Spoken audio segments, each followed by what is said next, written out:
오래간만에 아주 잘생기신 분이 오셨습니다. 우리 구성재 대표님 모시겠습니다.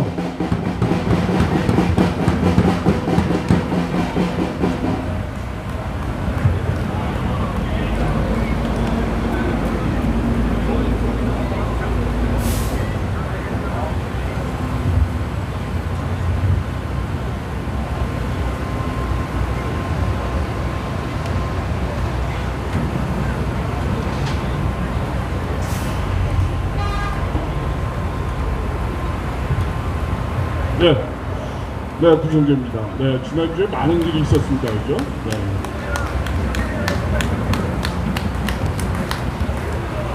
몇 말씀 드리고, 네, 앞으로 어떻게 하면 될 건지 제가 생각하는 거를 몇 말씀 올리도록 하겠습니다. 이런 데 올라와서 참 남 욕하기가 그렇습니다. 네, 그리고 저보다 훨씬 그런데요. 그런 사람들이 이렇게 어쩌니 저쩌니 얘기하려니까 조금 제가 낯이 뜨겁습니다. 나는 또 얘기를 하지 않을 수도 없고 이렇습니다. 그럼 좀 여기 나오 계신 우리 애국 투사님들 선배님들 좀 이해해 주셨으면 합니다. 네. 먼저 노벨상 이야기를 하지 않을 수가 없습니다. 그렇죠? 네. 이걸 보면서 라디오나 텔레비나 신문에서 여러 가지 좋은 얘기를 많이 하는데요. 완전히 이거는 우리 태극기 애국자들에 대한 이 도전이죠. 태극기 애국자들 너희들 암만 떠들어봐야 우리는 그냥 우리 기차는 떠나갔다 이겁니다. 너희들 암만 나라 살리자고 해봐야 이걸로 그냥 조용히 했나 이런 이게 정말 우리의 자존심을 짓밟는, 우리의 애국심을 짓밟는 그런 폭거가 아닐 수 없습니다. 네? 그런 작가가 있다는 얘기를 저는 듣고 있었는데요. 그리고 내용도 책에 따라서 상당히 외설적이고 변태적이고 반역사적이고 왜곡됐다 이런 얘기를 알고 있었는데 어떻게 이럴 수가 있습니까? 작가의 상상력도 좋고 문체도 좋고 다 좋습니다. 그러나 사실을 왜곡해서까지 만든 이건 말이 안 나오는 그런 쓰레기 같은 글을 노벨상을 준다는 게 작금의 현실입니다, 여러분. 네. 이거 메시지는 분명합니다. 앞으로 한국은 너희들은 그냥 5.18 끼고 살아야 돼. 5.18을 받들고 살고 김대중이 받들고 살고 부정부패 일상화 될 것이고 부정선거 너희들과 함께 살아야 될 것들이야 라고 얘기하는 겁니다. 네? 남들 문화적 헤게모니 어쩌니 이렇게 어려운 말 하는데 지시예요, 지시.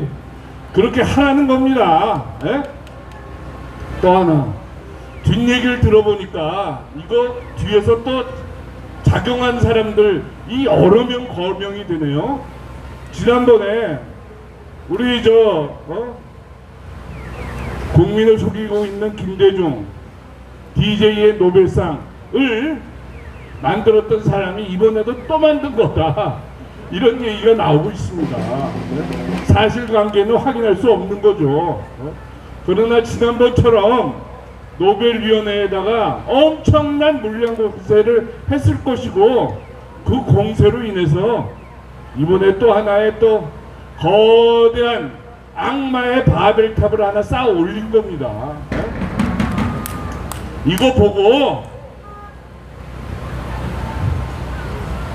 한국 사람들은, 철없는 한국 사람들은 숭배하고 받들고 곧이어서 헌법에까지 넣는다 하더라도, 그런 개헌 작업이 있다 하더라도 꼼짝 마라 이겁니다. 참 어떻게 하면 좋겠습니까? 예? 말이 됩니까, 여러분?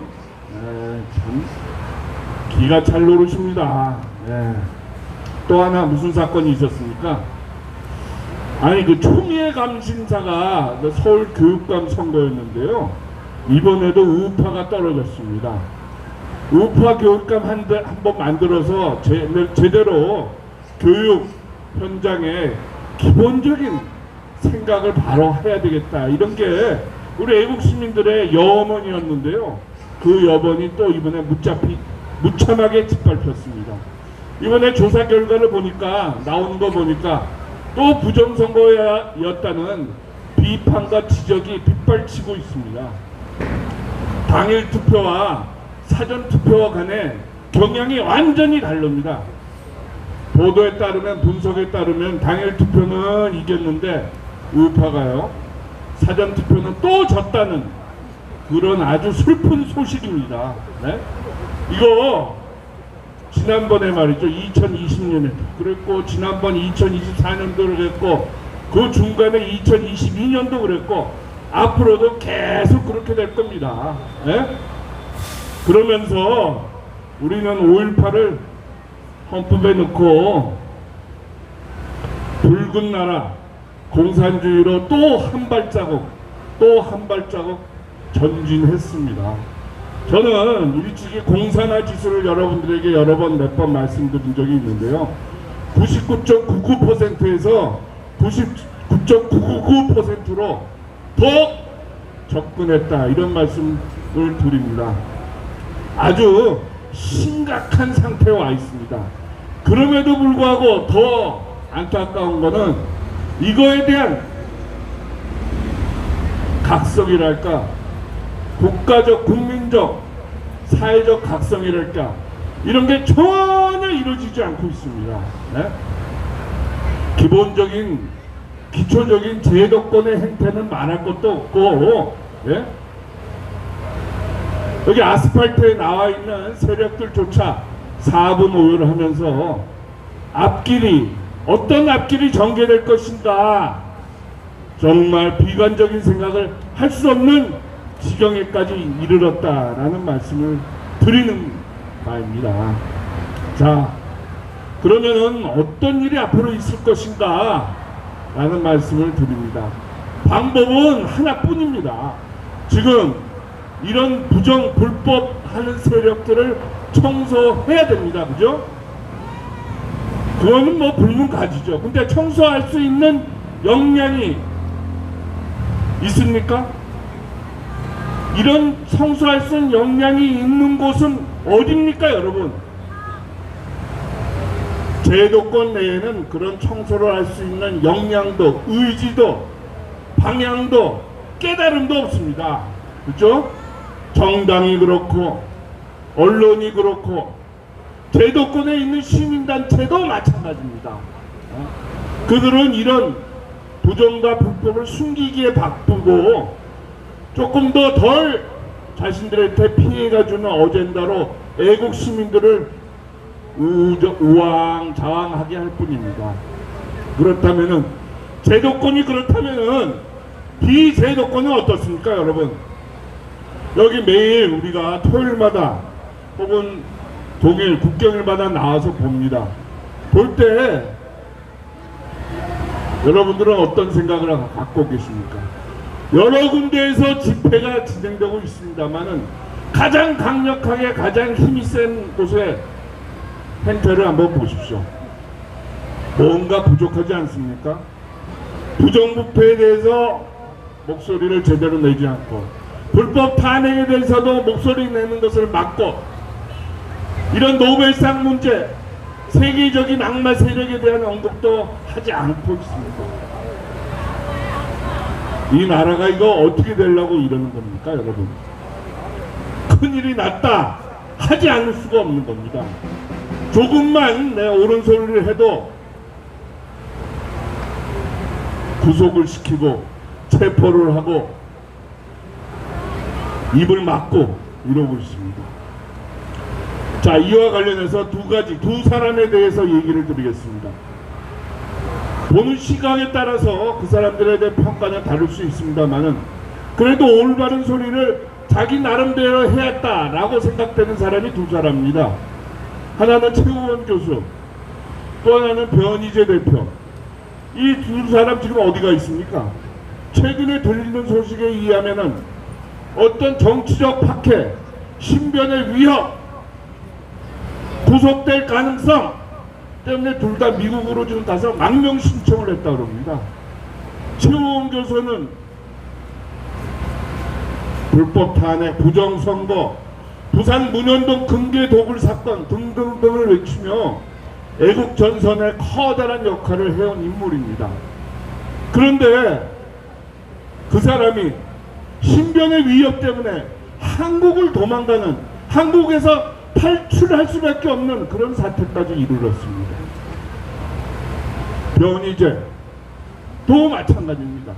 불법 탄핵에서 부정의 도구로 사용되었던 태블릿 PC에 검찰에 의한 조작을 밝히고 SK에 의한 조작을 밝혔다가 엄청난 압력을 받고 구속됐다가 나왔는데 또다시 구속시키려고 이러고 있습니다. 네? 할 수 없어서 미국으로 망명을 가는 그런 이때까지 들어본 적이 없는 그런 불행한 사태가 벌어지고 있습니다. 어떻게 해야 됩니까, 여러분? 자, 우리는 이런 정말 건국 이후에 도저히 있을 수 없는, 보지도 듣지도 못한 일들이 벌어지는 이 사태에 하에서 우리의 결의를 다시 다져야 할 때가 됐습니다. 지금의 사태는 1945년 해방이 되고 난 후에 이 해방된 나라의 건국을 막았던 그 세력들이 다시 발굴해서 그 건국돼서 번영의 금접탑을 쌓아온 이 자유대한민국을 1945년 46년과 똑같은 방법으로 파괴하려는 공작이다. 저는 이렇게 생각합니다. 그들의 목적은 딱 하나입니다. 여러분, 이승만을 끌어내리고 박정희를 끌어내리고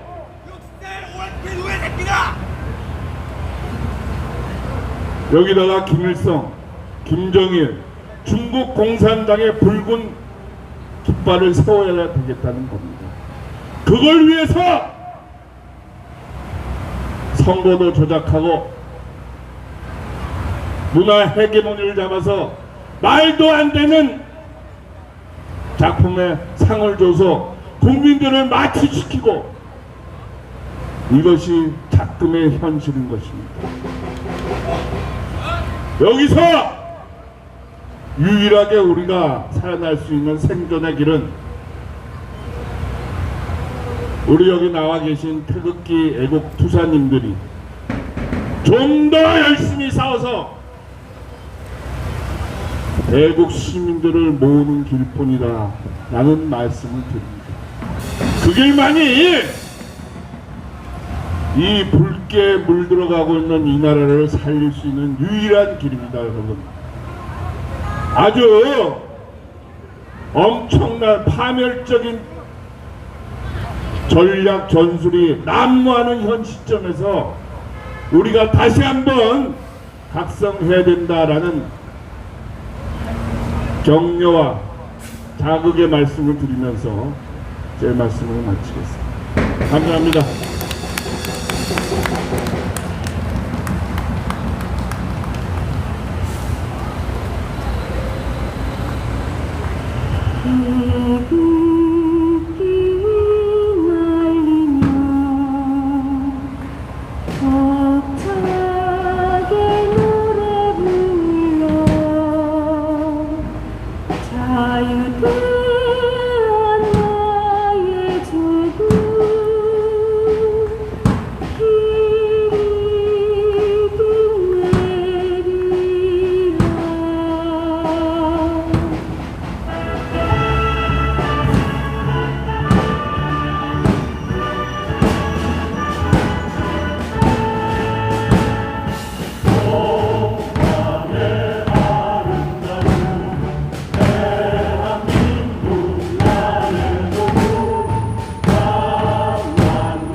예, 훌륭한 말씀 해주신 구정재 대표께 힘찬 우리 응원의 박수 부탁드리겠습니다. 예, 조금 전에 젊은이가 와서 우리랑 이념이 틀린 사람입니다. 근데 소리를 지르는데요. 우리는 추구하는 이념과 정체성이 자유민주주의입니다. 자유민주주의. 여러분들 자유민주주의를 잘 아시지 않습니까? 자유는 권리만 있는 것이 아니라 의무와 책임도 있는 거 아닙니까? 그렇죠? 그러나 현재 이 나라를 적화시키고자 하는 세력들은 우리나라의 많은 젊은이들의 영혼을 뺏어갔습니다.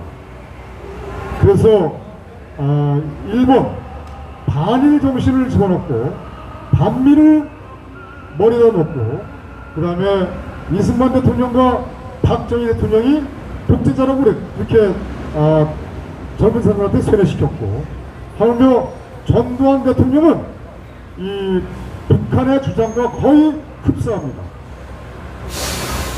이렇게 저들은 대한민국 역사를 왜곡시켰고, 바로 저기 서울시청 앞에 있는 걸개 그림, 바로 대한민국 역사를 왜곡시켜서 노벨 문학상을 받은 것을 바로 저렇게 대한민국 수도 서울특별시 시청 앞에다가 걸어놨습니다. 저것은 바로 대한민국 건국을 부정하고 자유민주주의를 부정한 거나 다름없습니다. 어떻게 백주 대낮에 저런 걸개 그림을 대한민국 서울특별시청 앞에 걸을 수 있습니까? 말도 안 되는 소리죠. 네, 두 번째는요, 저희가 월요일부터 박정희 대통령 사진전을 개최하는데 자원봉사하실 분들은 좀 앞에서 신청 좀 해주십시오. 자원봉사 상당히 중요합니다. 물론 하루 종일 하는 것이 아니라 좀 인원수가 많으면 서로 교대하면서 하도록 하겠습니다. 세 번째, 잠시 후 우리 조영환 대표 연설이 끝나면은 3시 30분에 행진을 나가겠습니다.